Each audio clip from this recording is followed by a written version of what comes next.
उसले मास्क खोल्दैन रे। मलाई खासै कविता त लेख्न आउँदैन, त्यही पनि यसो ट्राई गरेको छु है। मेरो कविताको बोल छ, कविता कसरी लेखौँ कविता म शब्दको छित्र उडेको छ, शब्द अभङ्ग भएका छन्, भावना मन पराउँछ।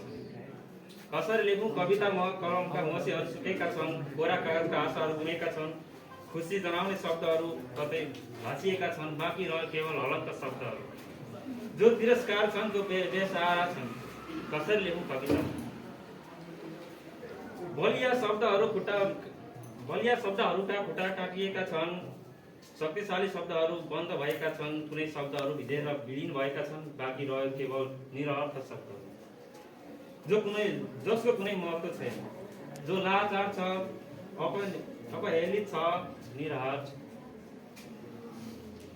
ती शब्दहरू गरौँ कसरी उल्लेख कवितामा म, जो आफ्नै अस्तित्व जोगाउन अनेकौं जाँझेल गरिरहेका छन्, जो आफ्नै उपस्थिति देखाउन अनेकौं तड्का मारिरहेका छन्। शब्दहरूलाई साँची राखी कविता नलेख्ने विचार गरे, पुरा कागज बन्द गरी शब्दको अस्तित्व जोगाउने विचार गरे।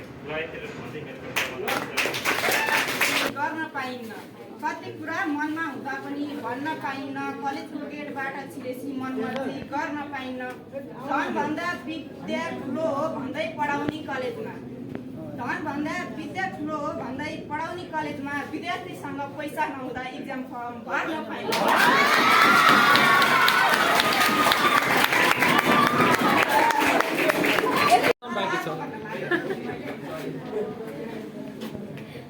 पहिलो पटक हो यो मनले कोही व्यक्तिलाई रोज्या, पहिलो पटक हो यो मनले कोही व्यक्तिलाई रोज्या, आफ्नो वरिपरि हरदम उसैलाई नै खोज्या। पहिलो पटक हो यो मनले कोही व्यक्तिलाई रोज्या, आफ्नो वरिपरि हरदम उसैलाई नै खोज्या। माया गर्छु भन्न नसक्नेले के गिफ्ट चाहियो भन्दै के साबित गर्न खोज्या। पहिलो पटक होइन होला, दोस्रो पटक रोजेको होला, बाटोमा हिँडेको चाहिँ को होला। आगामीमा छम हो महिना छम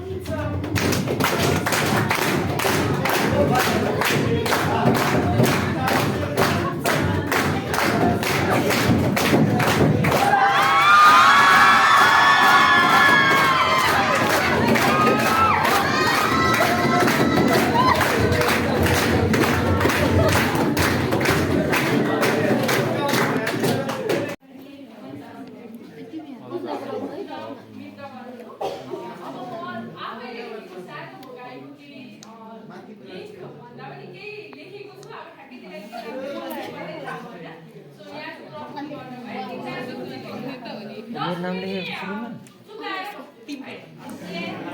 मेरो नाम त लेखेको छैन नि। मैले शीर्षक राखेको छु हजुर हो मलोभी। पैसा नहुँदाको व्यवहार, तिरस्कार र आफ्नो इच्छा चाहना पुरा गर्न नसक्ने बाध्यताले लोभी बनायो। 1 रुपैयाँको महत्त्व बुझेको छु, त्यसैले पैसाको कदर गर्छु साथी हो मलोभी। यो मतलबी दुनियाँमा पैसा छ भने इज्जत प्रतिष्ठा सजिलै प्राप्त गर्न सकिने रहेछ। पैसा नभए कसैले चिन्दैन मित्र। बोल्ने तरिका हेर्नु न, गर्दिनँ, जे गर्दा नि कम गर्न खोज्छु भनेर स्वार्थी नभन न मित्र। आफ्नो चिन्ता र परिस्थिति अनुसार खर्च गर्ने गर्छु, त्यसैले साथी हो मलोभी।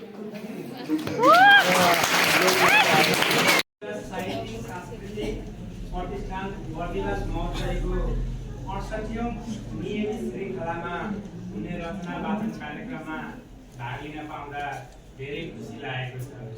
मेरो रचना यस प्रकार रहेको छ। स्वप्न चाहिँ लाग्न थाल्यो तिम्रो प्रिय बात अब, स्वप्न चाहिँ लाग्न थाल्यो तिम्रो मिठो बात अब, आलिङ्गनमा कसिएका मनोरम ती रात अब, आलिङ्गनमा कसिएका